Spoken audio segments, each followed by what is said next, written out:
First of all, just thanks for the great turnout again. This is our third event of the month, and you guys have packed this place every time, so thank you. I know I'm a little deeper off the freeway down here. It's another 10 or 15 minutes. I know it's a weeknight, on a Thursday night. It's tough to pick the right time to kind of bring everybody together. So the fact that it's a school night, we've got a lot of things going on, but thank you to everybody.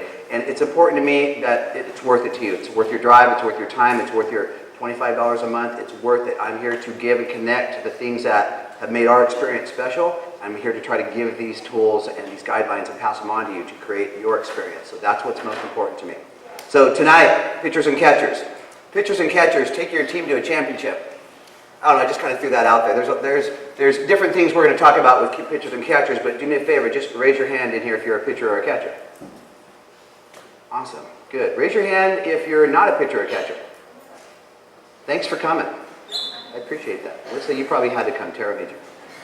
All right, okay, but this is, so why? When we're going to single out positions, why pitchers and catchers? Why do we start with that group? What do they call the pitcher and catcher together?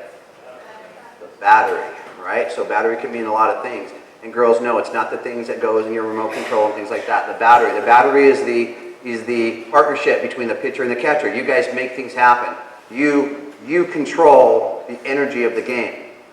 So if I think about pitchers and catchers, our performance, how we do, how well we compete in a season, how we do in a tournament, how close we come to our championship goal. Well, if you ask our players on our team what wins championships, what's our recipe, they're going to tell you, what are they going to tell you? What wins championships? That's the key to defense. Pitching and defense wins championships. Pitching and defense, okay? So we have the situation right now in travel ball and in junior Olympic ball that they moved the distance back to 43 feet. So when they moved that distance back to 43 feet, they created less of an advantage for pitchers, which you pitchers have found that out. And some of you, well, you never pitched at 40 feet at 18 and under, but Amanda back here did, and we're going to get into her and talk to her a little bit and have some demonstrations later. But it kind of created a neutralizing factor for the hitters. So 43 feet moved the pitcher back a little bit, which created a little more distance, which again, I think softball players are always kind of finding something to stress about and what's going to cause a problem for them. The no-hitters, the perfect games, they disappeared. I mean, you'll see them, but not as often. So what happened with the pitching situation when they moved the rubber back is the advantage went to the hitter.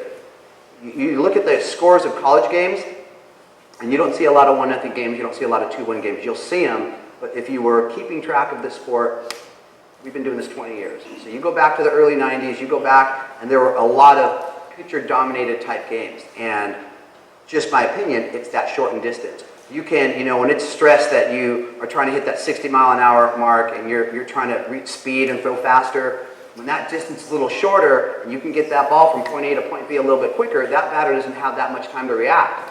So that advantage was kind of taken away when they increased the pitching distance. So now you've got all these teams still trying to compete, trying to do well, trying to win championships. You have programs, you have college programs, you have travel programs that have hung their badge, they're hung their hat on that badge of winning, right? We're a winning organization. We've won so many national championships. We've done that. You take outside of what the Athletics did with their 3 wins at 18 and under, you don't have repeat champions. But when you do, when you see any teams winning any tournament, successfully over and over and over, and they're winning more than one championship. There's something to that program, and there's a couple of programs that are out there and doing it, but it's hard. It's hard. You don't see as many college teams just hanging their hats on those championships because it's harder. Why? More runs are being scored. More runs are being scored. So, my opinion, to control the pace of that game, to control the outcome of that game, if we know where that ball's going on defense, if we know where it's going, and we know that it's not going over the middle of the plate. So pitchers, when that ball goes over the middle of the plate, it doesn't matter how hard you're throwing. It matters a lot less how much it's spinning, how much movement's on it, because the location of that pitch, when it ends up waist high, thigh high to that batter, that ball's going to get hit. And now with all these high-performance bats, so I don't know if anybody here remembers the pingy days when all the bats went ping, ping, ping, ping, and now these high-performance bats, I mean, they're playing around with, that 100-mile-an-hour exit speed. So the bat makers know that if their bats don't perform, if that bat's not flying off that, or the ball's not flying off that bat and close to that 100-mile-an-hour and it's 88, Well, those short fly balls to right field don't make you feel good when you get a good pitch. So they've always got to play with that 100-mile-an-hour mark. When the ball exits over that 100-mile-an-hour, the bat becomes illegal. So now the bats, when they get broken in, they get a little bit hotter, the ball starts flying out, and again, more of a disadvantage to the pitcher. So why do we start with you guys today? Because again, you take ownership in that circle, and you work with your catcher and become that battery, you will take control of your game. If you just know that location and mastering your own game and taking ownership for yourself, that's going to create an advantage and the things that your team needs to be able to maintain control. So what I want to do is, tonight, I'm going to go through a quick little presentation up here with a PowerPoint. And I want to get right into this kind of a special night. We got some live demonstrations tonight that I'm really, really excited about. So on the screen, we've got a picture of Janelle and Tara. Tara's in here tonight, and this was a picture from our New York Championship last year. This was in New York City. We had decided to take a chance and join with Triple Crown, and we've been doing a lot of good things with them. And Triple Crown right now, I know a lot of people experience their tournaments, but they're about product value. And product value for us, I mean, okay, you're seeing smiles on that and they're winning, but I'll be honest with you, that doesn't define our experience. It's nice, and we do well, and it's exciting. But no, it was the New York experience. It was really about the tournament experience itself, and it was a great experience for our team. We're really glad we went. But you look at the smiles afterwards, and they just successfully won a championship, but that was because we put the bat on the ball, and we got one little bleeder hit, and we won 1-0 over Marty's Angels, and we got that trophy. And then a lot of you in here know that for the last 2 years on television, we didn't get the last out on the last pitch, and we didn't get the trophy. We're 2 pitches away from back-to-back championships. I think that's as close as you can. So you look at it, what's the outcome? Okay, well, that's not the point. It's understanding what got you there. So number 24 in that picture right there is Tara Blanco. And finding special pitchers, finding pitchers that can continually win, continually own their game, continually have success, continually perform, there's some things that are special about these pitchers. So you talk about championship pitchers, next slide. I don't know, I was thinking out loud here. What do championship pitchers have? What's that common denominator between that pitcher that we see on TV doing well at the College World Series, or a travel ball pitcher that continuously wins, a pro pitcher, a pitcher that extends her career and she's playing past college, so she's able to play, she's able to pitch into her mid-20s, late 20s, and on, but she's got something special about her. So yeah, she's got something special. Championship pitchers have something special. What could that be? That could be a lot of things, right? So the obvious is what? The obvious is going to be size. The obvious is going to be, you look at, the obvious with Kalani Ricketts. How tall was she? Or is she? She's still that tall. She's a good-sized girl. And she throws extremely hard. So anybody that remembers Randy Johnson from his pitching days and 6'11" and reaching halfway to the batter and closing that distance down, you've got a pitcher like Kalani Ricketts with Oklahoma that she can close that distance. That ball's coming out of her hand. I've had the pleasure, the experience of losing a winner's bracket game to her at Nationals, and again, just about as unhittable as you can get when she's on. But then, was she throwing shutouts in the World Series last year? Well, did Oklahoma win? No, they didn't. And so now you take that factor where she can just be flat out so dominant because of her size and that special gift that she has with her speed and her power, still not winning the championship. You look at Jackie Trainer. Jackie Trainer was throwing how hard in that championship? She was throwing 70s also, right? I mean, 70 miles an hour. You guys throw 70 miles an hour, wow. I mean, just probably don't even imagine that. But then again, is she throwing shutouts? Is she not getting hit? She puts the ball over the middle, the ball goes. So something special. It could be size, it could be power, it could be your presence, it could be so many different things. It could be your persona, it could be the way that you compete. There's so many different things. It could be your pitch control. One thing that I think that if you want to get to that level, what do you dream about? What are your ambitions? What do you want to accomplish and achieve as a pitcher? Well, everybody in here can master control. Everybody in here can master where their pitchers are going. Master your locations. Master that pitch control. All right? So that's a common denominator that we like to see with pitchers that are having success on the field, that they know where the ball's going. So if you're charting the amount of pitches that they throw 112 pitches in a game, and they do not put the ball over the middle of the plate more than 3 to 4 times. Every pitcher makes mistakes, but the best pitchers make very, very few mistakes. There is a famous hitter, baseball hitter, named Ted Williams. A lot of the dads in here know Ted Williams, and wrote The Science of Hitting. So wrote a book about hitting, The Science of Hitting, and it's a pretty technical book, and it gets into a lot of the principles that he understood as far as how to hit a ball correctly.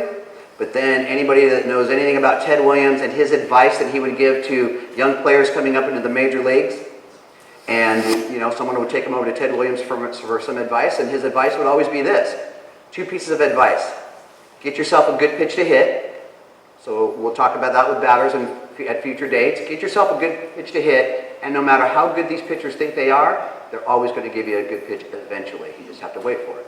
So Ted Williams was basically saying, here's what I know. Even at this highest level, this game is designed that I'm going to get something that's going to make me successful. For hitters, it's that waist-high pitch.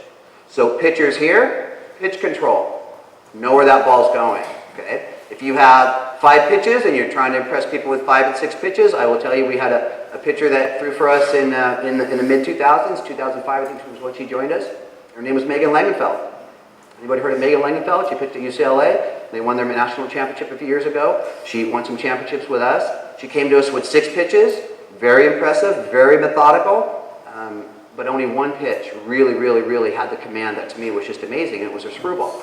So we didn't tell Megan, we're going to make you this type of pitcher. We just took a look at what she had. We said, well, let's go with this, and she ended up throwing 80% screwballs, because that screwball, she could pinpoint the location of that so that it wasn't a strikeout pitch, because it's a waist-high type pitch, but we were predicting the outcome of the hits more than anything else. So we had a lot of success with Megan. So Megan Langenfeld is probably the best example in our program of pitch control, successful pitcher, knowing where the ball's going. Emotional control, championship pitchers have emotional control, all right? They do not get disappointed in themselves. They do not battle their emotions. They're not battling their disappointment. They're not battling their definition of failure. They understand that. Sometimes that's natural, and they're just very competitive. So the competitive pitchers that haven't been taught things could be sometimes temperamental. They're hard to approach when they don't do well, so they have to be taught other things. But emotional control, you stay in ownership of your game. Remember, you're competing. One of the greatest things that we get to do as guys is we get to play, this game football where you just line up from somebody and you get about 3 inches away, and it doesn't matter the size. I mean, when you're on a football team, the coaches just throw everybody together and they put you 3 inches away and you're hitting heads and there's really nowhere to hide. You are competing. Yeah, you have to know technique in football, you have to know technique in basketball, but ultimately the energy from that player that you're facing, that you're competing against, that, to me, that's competition. That's the best part of competition. So emotional control, pitchers that control that, think about that. You get disappointed. What sets you apart when you're not in a good place emotionally? You don't like the umpire strike zone. You don't like the pitches that are being called. You don't like the hole in the circle that day. You don't like the field conditions. You don't like this catcher. We can just go on and on and on. All right, but no, get rid of that stuff. Stay in control.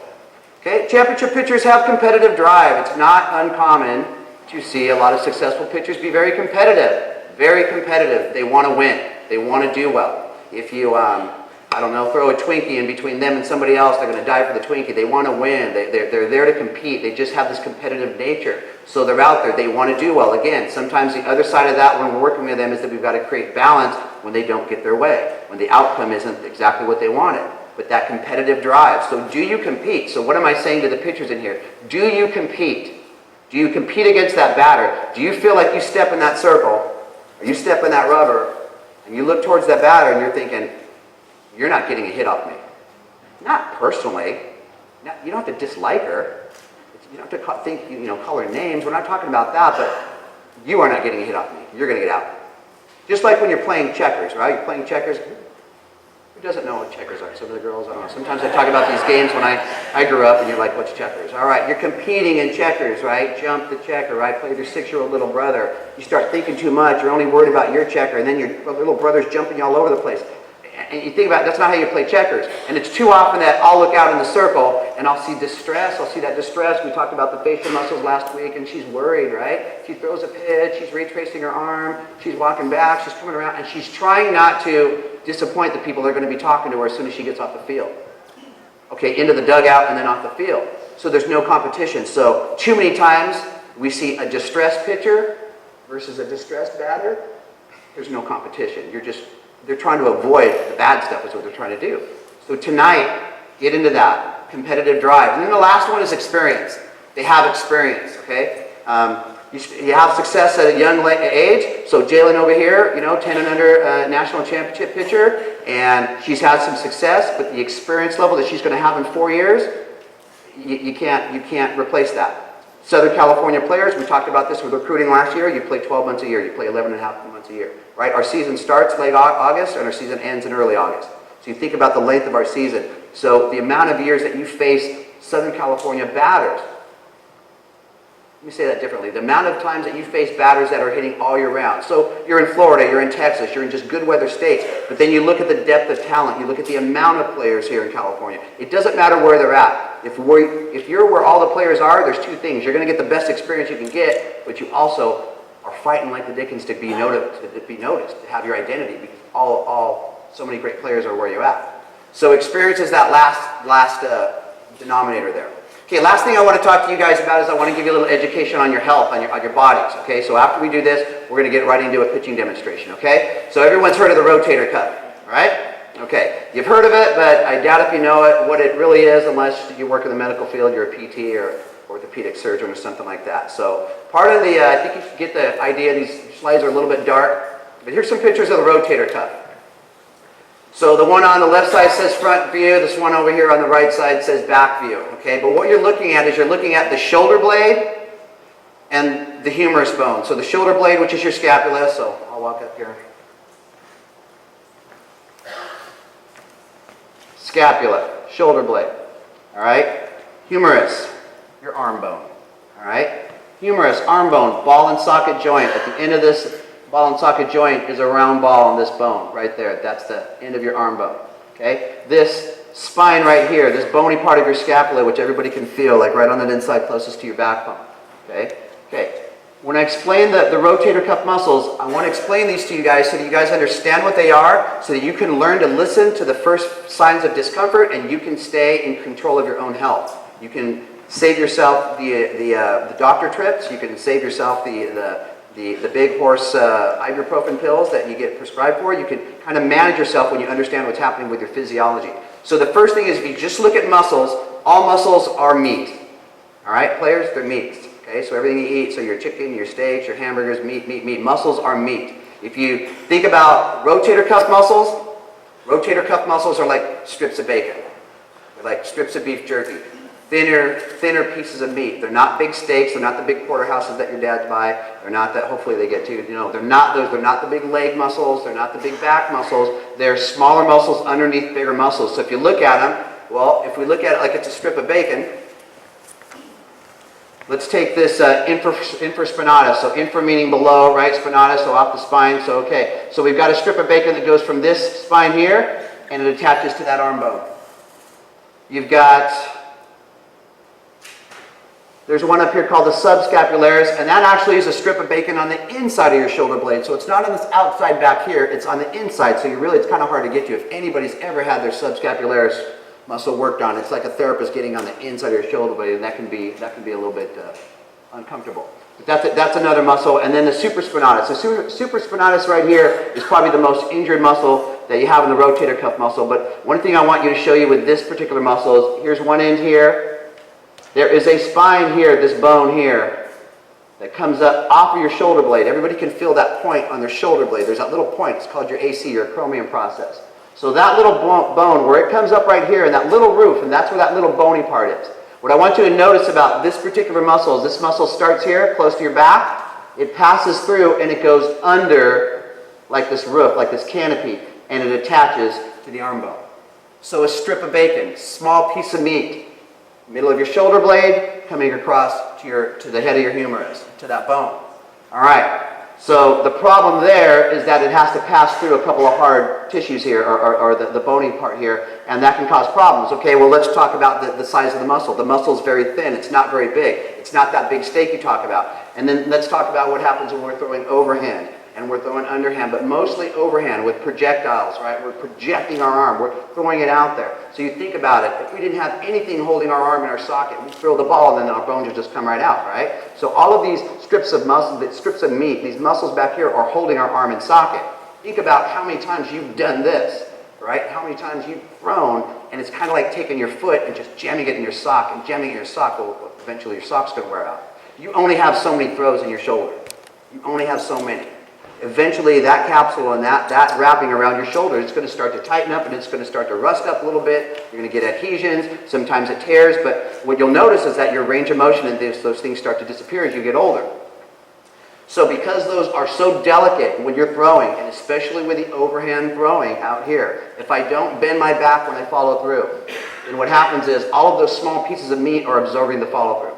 If I stay straight up when I throw, the only thing that's really decelerating my arm are those muscles that come from the middle of my shoulder blade. When I throw the ball and I bend and I follow through, I'm absorbing the throw from a little more low back. The bigger muscles are absorbing the throw, so I'm not decelerating so much with the smaller muscles. This is important. So what am I telling you? Most of the damage is done with your overhand throwing. Overhand throwing. And then what ends up happening is, I'm going to go to the next slide here. When you guys start to get shoulder pain, you start to get shoulder pain, the first thing you're going to do is you're going to notice if you raise your arm up and it hurts.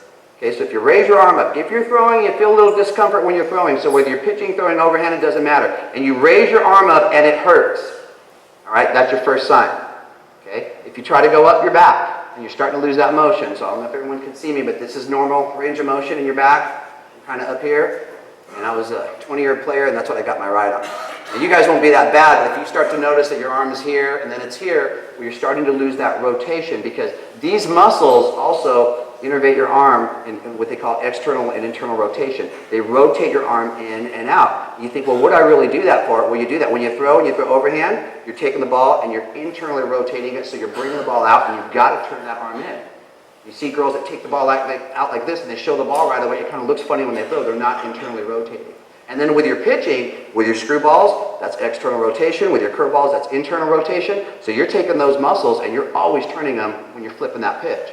So if you guys understand this and you look at where these muscles attach to these bones, okay, muscle turns into tendon, tendon attached to bone. So the meat doesn't attach to the bone. As the muscle starts to get closer to the bone, it turns into tendon. So you can feel like that Achilles tendon on the back of your ankle back there, and then that attaches to the bone. Okay, but what I want you to see in this particular picture is you guys see it says shoulder bursa, the raised arm. So what starts to happen is, this is a different angle, but that supraspinatus muscle that comes from the shoulder and passes underneath this clavicle up here, underneath that acromion process, that bony part of your shoulder, and that passes in here. And what happens is, as you start to raise your hand up over your head, this bursa sac, as these muscles start to get irritated, the bursa sac starts to inflame a little bit, starts to fill with fluid a little bit. And see, there's only so much room between the bones. The space doesn't change. But imagine you taking a little balloon and now you're blowing the balloon bigger, but the balloon doesn't have any space. So what you're feeling is when you're raising your hand, you're feeling your arm bone. Hopefully everyone can see this. When you're raising your arm bone, that arm bone is pushing everything up into that. So when it's kind of hurt and you're kind of going like this, and you're kind of raising your arm like this, that is telling you you've got some inflammation in here, and your body's saying, don't keep forcing this because you're going to pinch this. All right? You don't tear it. You're not going to tear it in half. You tear it by continuing to use it when it's sore and when it's hurting. So that's a little bit of the physiology of what happens, because that supraspinatus muscle is the most commonly injured muscle that there is. Pitchers will get a lot of elbow problems too, and that's from the spinning and that's from a lot of the rotation stuff. But I want you guys to understand this. So what do we do with this, Tony? Well, monitor yourself. Okay? If your arm starts to get a little bit sore, don't warm up extra overhand, because when you're warming up extra overhand, imagine that when there's a little inflammation, it's basically every time you're raising your hand, it's like you're hitting your head on the roof. Every time you've got a little inflammation and you raise your arm up here, you're bringing that arm bone up and you're pinching that little bursa sac up there. And you keep hitting your head and keep hitting your head. Pretty soon there's going to be problems. So eliminate the overhand throwing. Pitchers, when you're only mildly in pain, okay, and you use pain as an indicator. You're in pain for a reason. Your body's telling you something. Mild pain, you can tolerate. Mild to moderate, no more than moderate. More than moderate, shut it down. I don't care how important this game is. I don't care which college coaches are watching you. I don't care how stressed mom or dad is over this or that and how many times, don't worry. You've got to take care of yourself, because if you're a broken player, you're not very valuable. So what do? You notice those signs and you start to take, if you're not allergic to the ibuprofen, the anti-inflammatories, you start to take those anti-inflammatories. You take your Advil, you take your ibuprofen, you take your Motrin.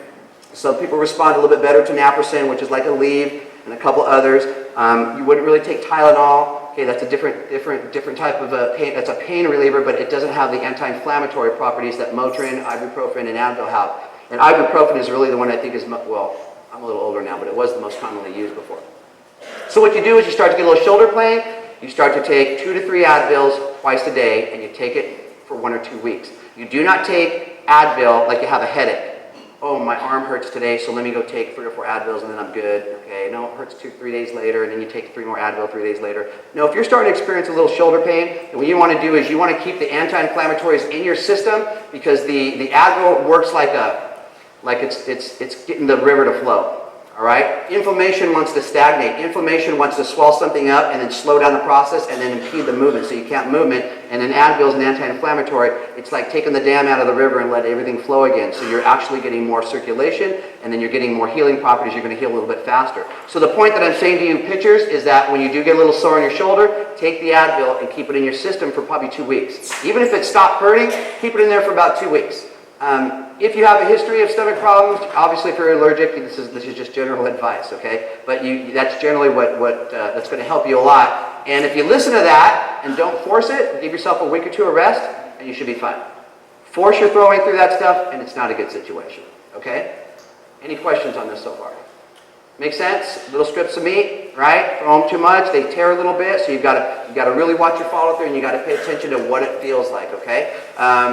You get into physical therapy, you get in for like an impingement, a tendonitis, they're giving you those external, internal rotation exercises. These are critical, you guys. So once you're sore, it's just like the L in the elbows and you're rolling your arm in and out. These are, you Google rotator cuff exercise, you'll find these all over the place. And then there's another one called empty cans, and it's just like you're holding a can, 12 o'clock, it's about 2 o'clock, you empty the can at your waist and you just bring this thing up and down. And this is that second exercise, and you'll see pitchers doing this all the time.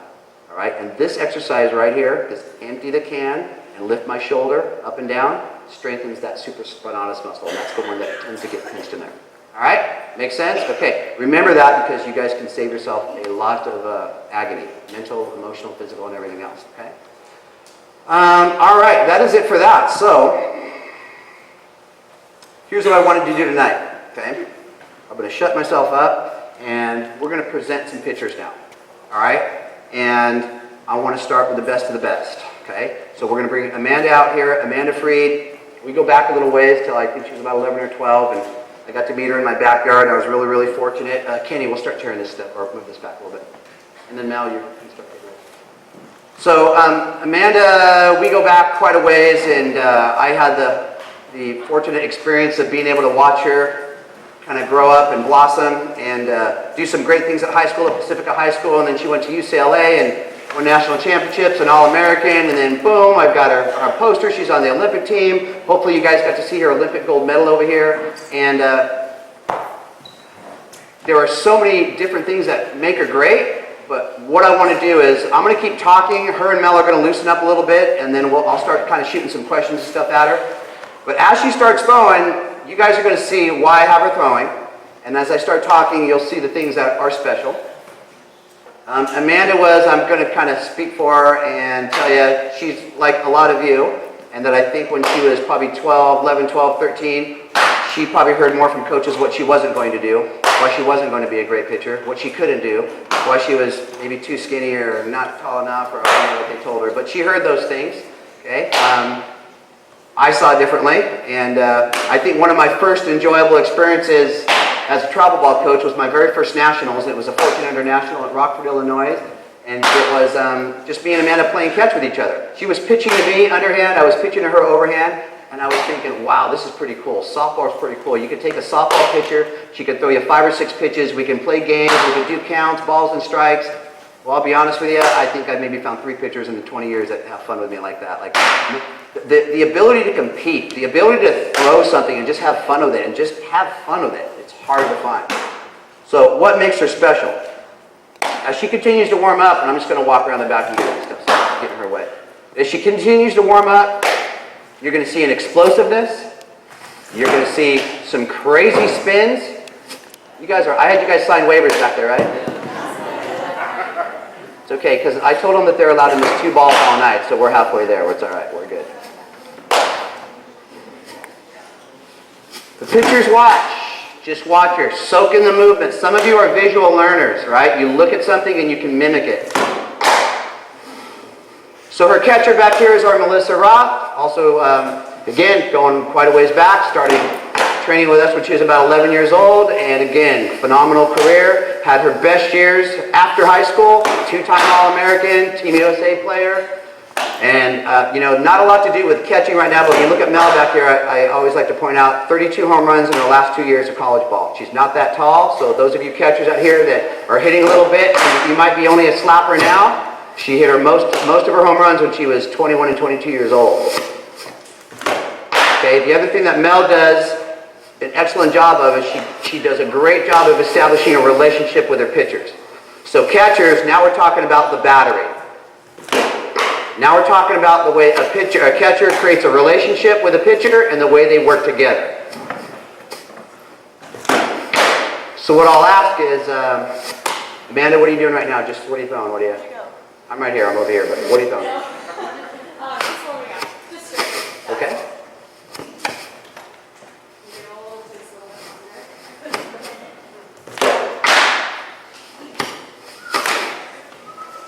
Okay, now I probably embarrass her when I tell her stuff, but I'm telling you, pitchers, watch her motion, because I'm telling you, she's like the Jerry West on the NBA logo for the dad to see that. Her motion is just perfect. She gets it. If you guys want, you guys can stand up. Sorry about my mic. I think I got some battery problems.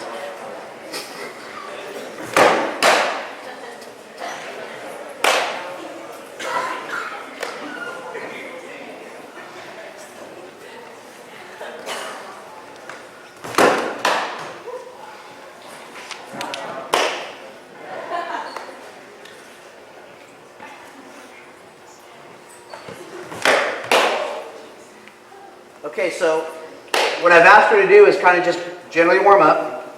Kind of go through some of her, you know, she's not going to get into pitching, like how to throw each of the pitches, because I'll be honest with you, I kind of threw this on her and told her we were going to do a pitching catching seminar, and I kind of told her she was going to be talking, so, you know, we're not going to pinpoint the location. You're going to see what I'm talking about. You guys see the explosiveness. You guys see the spins too? You notice the spins? You guys kind of in the front row, can you hear them? Probably hearing the spins, right? And again, the tighter you spin that ball, the more it's going to move, the more it's going to break.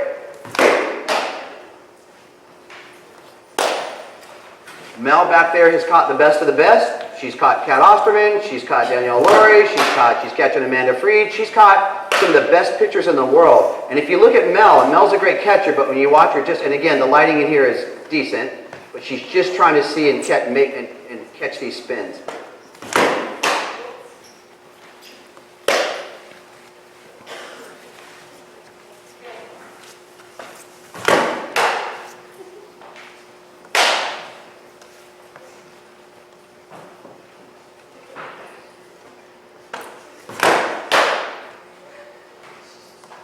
Awesome. Let's do one or two more. And then I'm going to put her on the spot.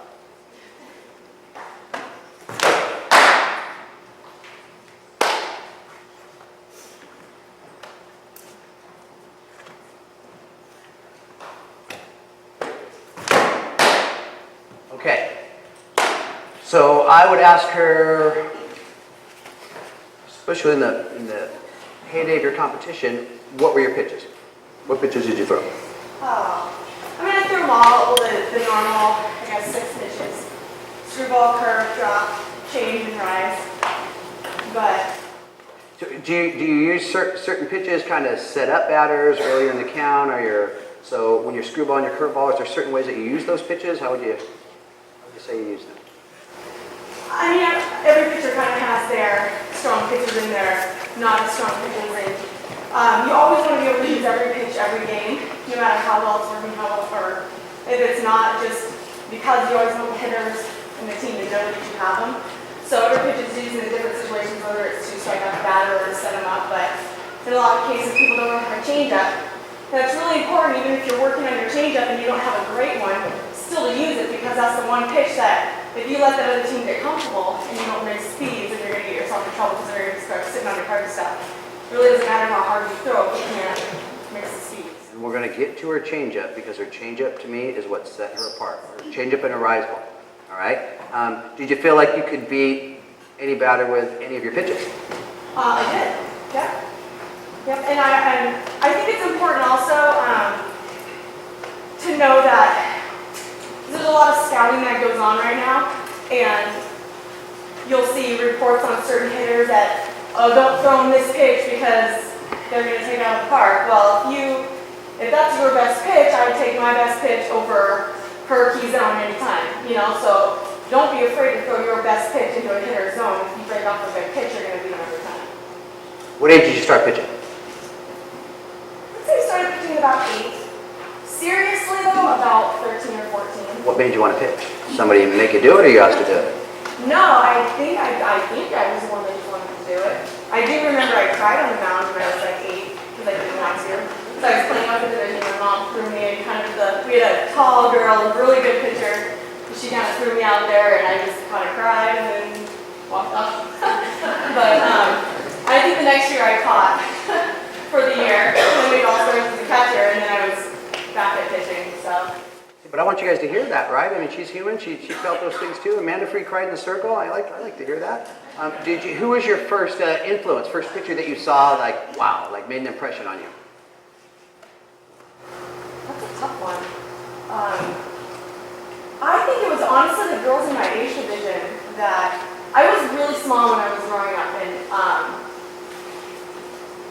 I'm trying to imagine when I entered high school. I think I was 5'1" or 5'2", 98 pounds. What types of things did coaches tell you that you weren't either doing good enough or what you do?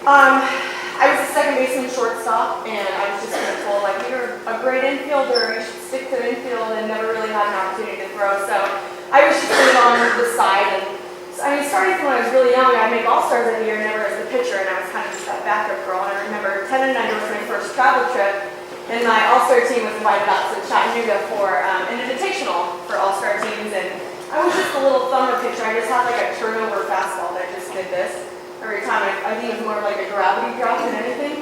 But I always just threw on the side, and it wasn't until, I think it was that year, my second year of 14 and under, where I decided I had to leave a really, really good organization to get onto a new team, and he let me throw all the time. He put me in as the number one, and that's really how I started to develop. Your second year of 14s was probably more of your breakout year. Yeah. And when I started coaching, we'll go back to the year that it was, but when I started coaching, I basically came in with Amanda's group. And when she talked about her peers in her at her age division, so who are some of those peers? Who are some of the pitchers that you pitched against and played with and competed against from 12s all the way up? And, oh my gosh. I had a really great, and it's probably why, I had a really great group of teammates and opponents, and we had, not that I'm going to recognize their names, but in the single year when I went into college, we had Arizona State got 2 pitchers, Arizona got a pitcher, UCLA, Cal got a pitcher, Washington. I think they just kind of, from that class, all went. So I don't have to remember like the Erica Beach. go through the Erica Beach right now is the head coach at New Mexico. Okay, so Erica Beach, the head coach at New Mexico, pitched at Arizona State. And Erica Beach, you know, again, me coming in at 12 and under with these kids and then going through 14s and then watching them compete. So I'm just going to step in and tell you that at 12 and under, you had Erica Beach, you had Amanda Freed, you had Jenny Finch, and Jenny Finch was nowhere near the level, had nowhere near the level of notoriety that she went on to have like later on. Natasha Watley was the same group, and the Arizona girls, the Kara Bruns, there's a lot of girls that came out, and they really set the table. You go back and you look at, you can see any games of Arizona, UCLA, Arizona State, Cal, back in the late 90s, and you look at these lineups, and they were the Olympic teams that won the gold medals, and it was just crazy. Her peers were just awesome competitors. Toughest batter, toughest out. What comes to your mind? Anyone come to your mind? When somebody comes up, if you think, okay, who's a pretty tough batter to get out? You have to work pretty hard. These are just first impression type questions. Crystal Bustos. Is that one? Anyone know her? You guys remember her? Some of you girls, I don't know because things go by so fast and they lose their the notoriety so fast. So that's understandable. Crystal Because not because I didn't have confidence in my pitching, but she was a really good bad ball hitter. So, and she's strong, so she could make really, really great mistakes. So you can throw an awesome pitch, and she had such good strength that she would miss hit it, and it was still like a pretty decent hit. So for her, it was always like, all right, what do I hit her? Do I walk her? It was fun for her. But she's one of the toughest. Stacey Newman was always a really, really tough out.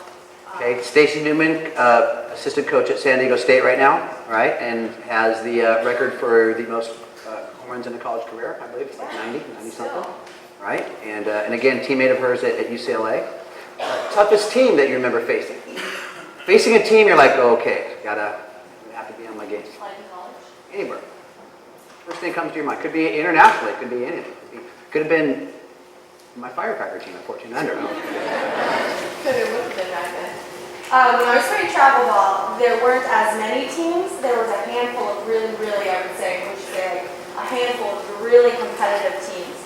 And I was on the Panthers, which no longer exists, and then the backup teams had one of those really, really great teams that every time we matched up, I think we faced them 2 of the 3 ASA national championships that I was in, 18 and under, and split with them, but they always had a really great lineup. College, this is when the Pac-12 was just loaded, and now you see it's gotten very, there's a lot of parity across the nation, but gosh, like I'm so old, but it was about 10 years ago, it was very much the Pac-10, which is now the Pac-12. So Arizona was always a huge competitor. Washington was good. Cal was really scrappy. But Arizona probably was just that game that every time, because we had like matching almost national championships, and it seemed like everybody from the heart of Orange County went to one team or the other. Was UCLA or Arizona, that's just kind of how it went. So every time we faced each other, it was always, I mean, whether the game was 1-0 or it would be like 14-13. It was just something about that game that got everybody fired up. I remember the windy game in Arizona. Real windy. Yeah, I agree out there. Okay, so that's a little history for you guys, just to listen, because it's different right now, and you see players going all over the place. And again, personally for me, I like the fact that our players are all over the country. There's some great history, the SEC schools, the Big Ten, the Big 12. There's a lot of things happening. It's different. So just to give you guys a little bit of background on some of her playing experiences, and I just want to kind of ask her some questions, let you hear her talk a little bit. Okay, the importance of the changeup. You started to talk about this. Okay, why is it important? And then, so if you could just tell me why that changeup's important to you, why you think it's important to be developed with other pitchers, and then we'll get into you kind of warming up a little bit. So, tell me about the changeup. The changeup personally is my favorite pitch. I've had a lot of success with it, but I just think it really is a game changer. When you face a pitcher who's got a great changeup, you can't dig into the box, and you just, unless you're just one of those hitters that's exceptional at reading ball out, but it's just if you've got a great changeup as a pitcher, it's difficult for an opponent to dig in. So I think it's important that way, and it makes your fastballs look faster, your breaking pitches, and is it a pitch that they can start working on at an earlier age and pretty safe? Oh yeah, usually it's the first pitch that you work on. You go fastball and you go changeup, because it is a pretty easy pitch to work on, but unfortunately I think a lot of girls don't focus on it because we've become such a speed-driven softball community. You see it on the radar guns at the World Series, and everyone's raving about the 70-mile-an-hour fastballs, and I hear it all the time. She's not throwing fast enough, we need to pick up speed. And I mean, coming from somebody who thumbs the ball in until my sophomore year of high school, I mean, age is so, you just never know. Were you worried about your speed? No, it was never really, I worked on my speed, but it was never brought to my attention that I was never fast enough. Because I always have the movement also, and I was told, have the movement, work on that, your speed's gonna come. And it did. I was patient. I didn't focus on it. I did drills. I was religious about doing drills, but I didn't see huge increases in small amounts of time. It was very gradual for me. And like I said, I hit a little bit of a growth spurt my sophomore year of high school. And that lengthened out my body for whatever reason, and I didn't press, so I always kept the movement that I worked so hard to keep. I kept my locations, and I picked up the speed eventually. what did you do to develop your changeup? So how did you work on it? Did you go fastball change? Would you kind of alternate? Would you? Yeah, you know, it's funny. I had my changeup until I was 13 was a knuckleball.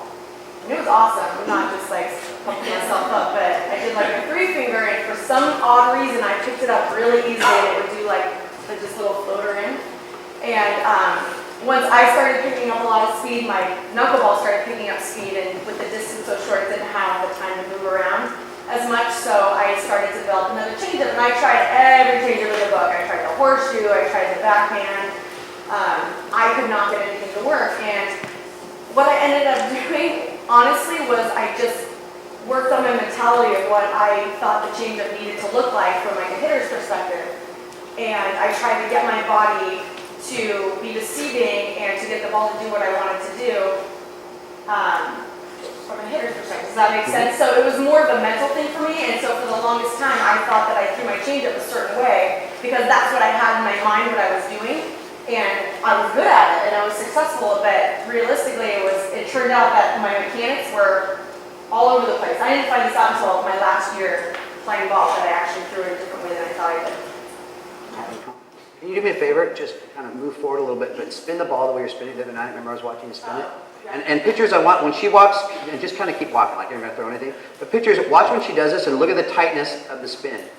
And so do you keep the ball around with you? Do you spin it on your own? Do you live with that thing? I mean, do you only just throw when you're going to your lessons and stuff? But she was doing it the other day, and you could just see that she lives with that thing. She spun it around, and you can see the tightness of the spin. You know, Melissa back here, we haven't pulled her in yet, but, you know, Melissa, in understanding the effectiveness of pitchers and what it takes to be effective, how does the changeup help you, Melissa? What does it do for you as a catcher when somebody has established a good changeup? From a catching perspective, the changeup is my favorite pitch as well. Really, like, I'm not afraid to call it back-to-back 3 times in a row because I'm thinking as a hitter. I think you're going to have to outthink me. I'm going to mess up your rhythm, and you're not just going to fall back into like what you're used to. So if I can like mess with your head and get you to get frustrated, I will. Does a pitcher have to have a great changeup? No. Should she still throw it even if it's her 4th best pitch? In the right situation, definitely. Because it'll do what? I mean, it changes the hitter's eyes. It changes like how they move. Like even if you know if you're used to like throwing like you keep it down that one like if you have a like lower pitch and then that one rises up, then as a hitter you just change your eyes. Like now I have to be aware of that pitch. And I don't know if any hitters in here have ever had like the batting machine unplugged or somebody changes the dials and you weren't ready for it and just kind of like, whoa, so it's deception. It kind of throws off your timing and that's it. You're trying to deceive the batter. So I'm going to have Amanda kind of warm up her changeup a little bit, and it should only take you like 3, right? And it'll be fine. And so what you'll do is as you guys watch this now, I kind of purposely held back on this pitch because this is a bread and butter pitch. This is okay, she's going to do a fastball first. You'll know, trust me, you'll know when it's the changeup. Just make sure Mel knows. So Amanda's changeup, to me in my mind, okay, an effective changeup pitcher is not throwing it on the most predictable changeup count. The most predictable changeup count in softball is 0-1. No balls, 1 strike. All right. So for all of you pitch callers, why are you so predictable 0-1? Because your pitcher just jumped ahead for strike 1, and in your mind, you're not just trying to throw a strike. You're going to throw something that's deceptive. So your choices are rise ball, drop ball, change up, or another curveball or screwball, but you wanted to see a pretty good hitter. So you, out of 10 pitchers, how many can throw a great rise ball, especially at 43 feet? Now, usually the answer is 2, 3. How many pitchers out of 10 can throw a great drop ball out of 10 pitches? You start to get into like 4, maybe 5. But how many pitchers, there it was, how many pitchers can throw the changeup for a strike? How many pitchers can throw the changeup for a strike at 10 years old, at 12 years old, at 14? So now you start to get into 7, 8, 9. You start to get into a higher percentage. So now you think about pitch callers, and in softball, most of the pitch callers are coaches, and they're guys that sit on the bucket, and they're just taking a look at what's going on, and they're calling the pitch. The only way you would ever have a chance at hitting this particular changeup, well, you're getting crowd response, I like that. The only way you would ever have a chance at this is to have an idea when she throws it. She's so deceptive with that movement. She sells that. She's exploding so much, and that ball is coming out of her hand in a way that she didn't even know it was coming out of her hand. you know, and it's so effective that you have to go back and have an idea when it is that they're throwing it. So I think Amanda was one of the very first great changeup pitchers that I saw, and you notice that they throw changeups. You good? Sure. No, you're good. I just want to make sure she heard you. Oh, yeah. So we started noticing they would throw changeups when the count was 1 ball, no strikes. They would throw changeups when the count was 2 balls and no strikes. She'd throw a changeup when the count was 3 balls and 1 strike. She'd throw a changeup when the count was no balls and 2 strikes. She'd throw a changeup when the count was 3 balls and 2 strikes. So if you think about all those counts that I just gave you, most of those are either hitters counts or they're out counts. 0-2 is an out count. If you throw an effective changeup 0-2 and she misses, you've got an out. You throw an effective changeup 0-1, she swings and misses, you've got strike 2. So one of the first things that I learned as a coach was, okay, when is she throwing it? Now you listen to Amanda and you listen to Mel. When they were talking about the effectiveness of the pitch, they're talking about when is it being thrown and why are we throwing it? We're competing, right? We're deceiving the batter. We're throwing them off. You guys see it? It's pretty intense. Okay. So tell us how you would use your changeup. Certain counts. It was. You said something the other day. It was pretty interesting. You can beat anybody, anytime with your changeup.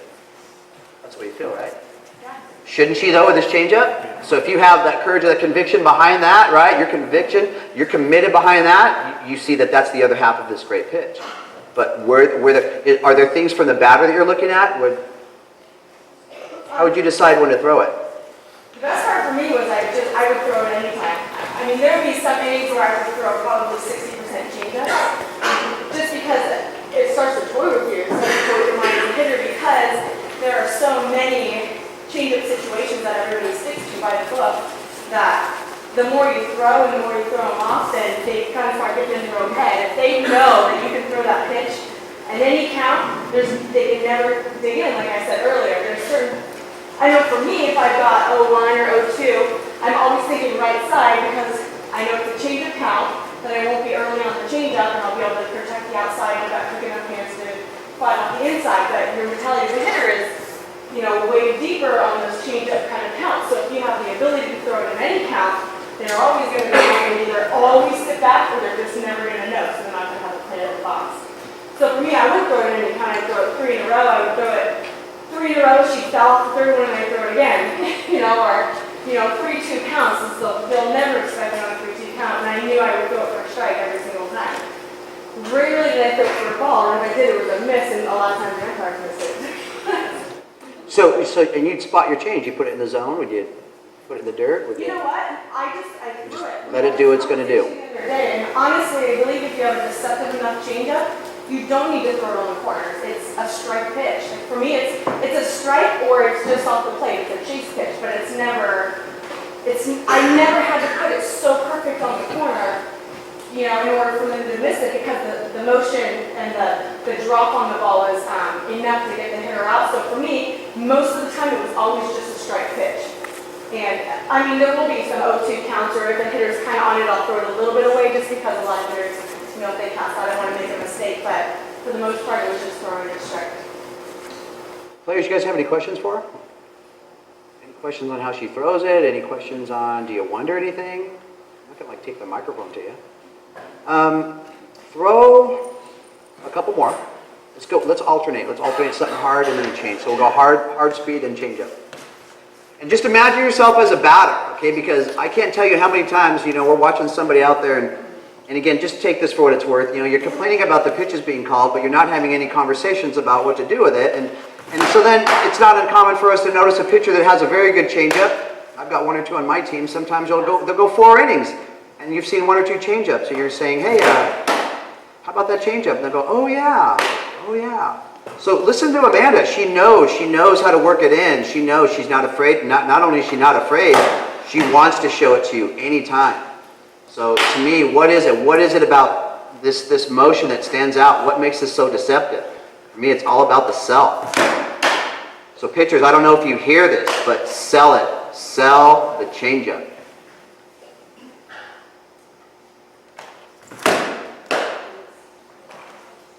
So, and then when you're throwing bullpens, you know, and not so much in your lessons, the lessons are instructional, but when you're throwing on the side, have fun with it. Have fun with it. You know, you could sit there and you could tell your pitcher, all right, right now, that's okay. So we've got that was a 3-1 count. She swung at that for strike 2, so we got a 3-2 count. So we got a 3-2 count right here for you. Let's throw it. Let's change up for a strike.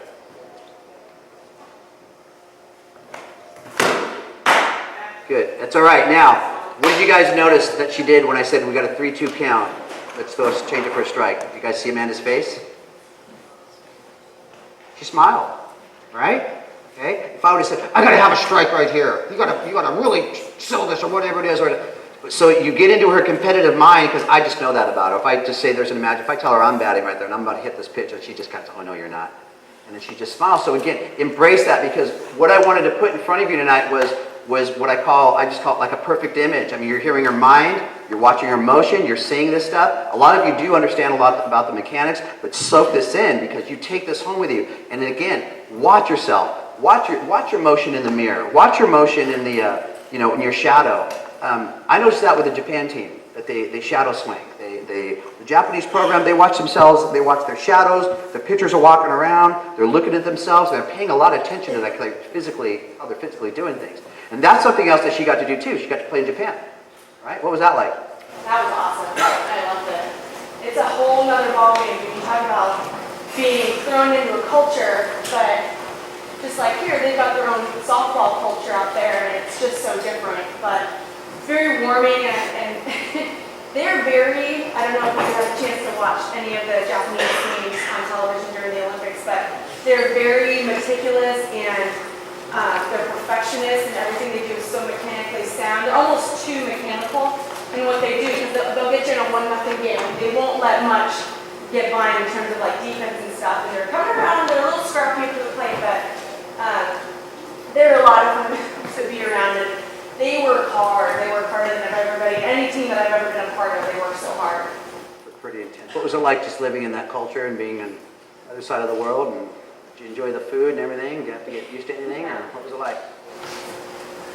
You really have to kind of keep an open mind when you go out there. I felt like I was really fortunate. Some people would have probably felt the opposite, but I was in a city that was outside Nagoya. Nagoya is a big town, but the city that I was in was about 30 to 45 minutes outside Nagoya. It's a very small town, so it's not like going into a Tokyo or a Nagoya where there's the English signs all over the place in directions. It's very easy to get around in the big cities in Japan because there's a lot of American influence. But we were in this very small town. When I got there, they said, here's your bicycle. And I loved it. I have a little bell, but that's just what they did. And we lived in a big dormitory area. We had a house mom and dad who cooked us breakfast and dinner every day. It was a traditional Japanese dinner. They always did a pretty good job, though, of implementing some things that they knew that we would like. But for the most part, it was just trying a lot of new things. And I was fortunate enough, the team that I played for was very interested in how they love when you go out there, you're contributing. They feel like it's such an honor for you to be a part of their team. And so much these days, I feel like we feel the opposite. Like, you are so lucky to have me on your team. But they feel so honored that you chose to come out and be a part of their team, and they're just so welcoming. And they put us in Japanese classes. We had a private tutor who would come and teach us Japanese twice a week. And so we would go to the coffee shop with our homework, and we would talk to the people at the coffee shop. And it was just a lot of fun. Then when it came softball time, it was really serious. And the girls out there, they don't go to college. They really don't have that kind of an opportunity. So we were playing with girls that were 18, just out of high school, and for them, it was a big privilege for them to be recruited by these companies because they get a job right out of high school. So what they do is we wake up in the morning, they go to work at 8 in the morning. Yeah, listen to this. Okay? Yeah, they get up and they go to work from 8 until about noon. And they would come home, and then we would eat lunch, and then we would start practice at 1. And practice would go till about, it was every day, it would go till about 5:30. And we'd either go in and do our weight workout, or we'd do our agilities or whatever it was. And then we'd eat dinner, and probably 4 out of the 5 days, they would all go back out on the field after for another 2 hours. And they turn the lights on, and they're hitting balls in the dark, and they're having a great old time. They love it.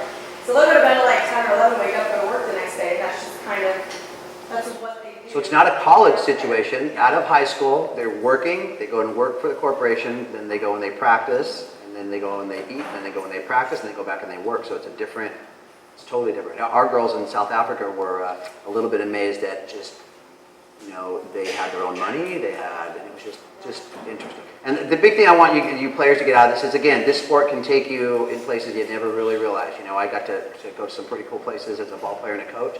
And so just share that experience with you, okay? All right, here's what we're going to do. In a couple minutes, what I'm going to have her do is I'm going to have her spin a couple rise balls. All right, and then what we'll do is about 2 or 3 minutes. Then we're going to break for about 5, grab some waters, use the restroom, we'll turn the music up, and then we're going to come back. We're going to talk to Mel a little bit. We're going to ask her some questions. I'm going to bring up 1 or 2 players out here and just talk to them a little bit, and then we'll do the raffle, we'll get the prizes, and we'll get everybody out here about 9 o'clock, okay? The reason I had her throw her rise ball now is because, again, this is a very deceptive pitch, and as you watched her walk around and spin the ball in her glove, you look at how this ball looks like a wiffle ball right now. The tightness of her spins, right, so the revolutions, this ball is just taking off. For me, as a coach, the toughest pitcher to beat is a pitcher that has a rise ball and a changeup. She's got a deceptive rise ball, and she throws that changeup for a strike.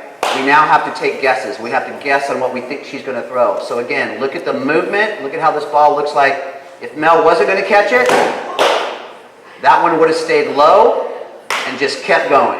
But it's not going to hit the ground anytime soon. So if you think about it, you try to project where this ball is going to land. There's some propulsion there, and that ball is going to continue to go. So what I'll have her do is throw a couple more, and then we'll have her alternate rise ball and change up, and then we'll take a little break.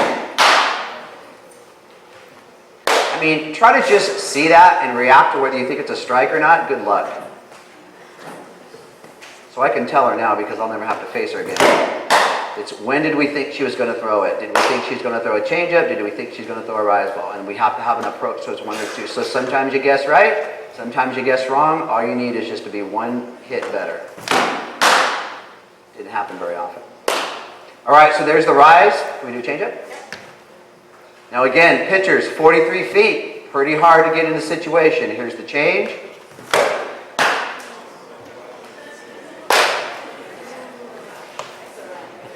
And here's the rise.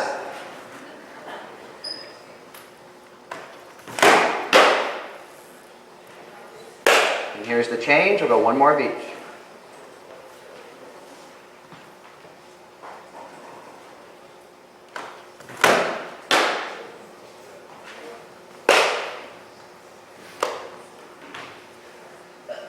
Oh and 2. Bases loaded.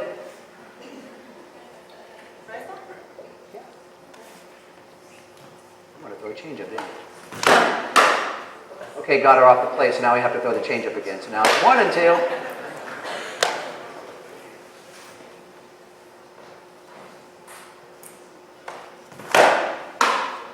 Two and 2. What do you got now, Freed? What are you going to do to her now? 2 and 2. It's Crystal Bustos up right now. First and second, 2 outs, you're up by 1. Put her away, Freed.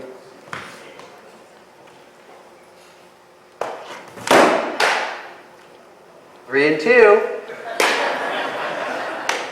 Crystal Bustos at the plate. I got all my money. A strike. Because that's what she does. See, she had to get the 3 and 2 count, right? So that's really when she would nail it. Now I started to say, I put all my money, whether I'm in the other dugout, her dugout, or watching, I just let it all ride right here. It's a 3-2 changeup, and it's going to be a strike. Okay, we got about 7-8 minutes. Go ahead and walk around a little bit, grab a water, turn the music on.